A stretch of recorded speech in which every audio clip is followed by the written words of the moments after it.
Hi, Veg Heads. It's December 27th, and we are now in the middle of, well, the beginning middle. We're into Kwanzaa, which is a holiday that celebrates Africans, African Americans, African culture, and the people of the African diaspora.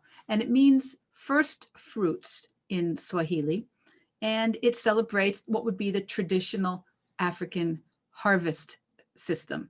And this is a great time to notice all the wonderful vegetables and fruits and greens that have come into American culture, basically through the African diaspora.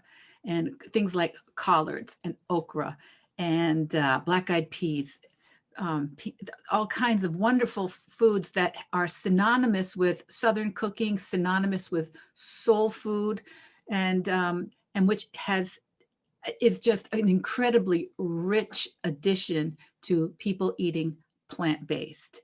And Kwanzaa does not necessarily need to be celebrated as a plant-based or a vegan celebration, but it is certainly in keeping with it. It is about harvest. It is called first fruits of the harvest.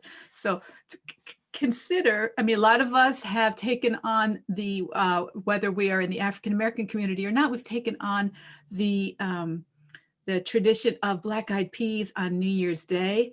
There are so many rich, beautiful recipes and ideas in the plant-based kitchen that we owe 100% to the African diaspora, to the Africans who were enslaved and brought to this country to work, and who brought their own sensibilities and their own understandings of vegetables, and had a tremendously sophisticated sense of nutrition and harvest, not harvest, but sowing foods and making, and then introducing it to the rest of the wider community. And so let's remember Kwanzaa. We may, if you're from, if you're an older white woman from Connecticut suburbs like myself, you may not know as much about it as you probably should. I am trying to learn more about all of these things every day, because it's my job to understand my fellow man, my fellow citizen a lot better than I do. So maybe you'll join with me in trying to educate yourself a little bit more about Kwanzaa. I'm going to put some links below to draw your attention to some sites that might give you a little more information and more specific information than I'm going to be able to give you clearly or intelligently.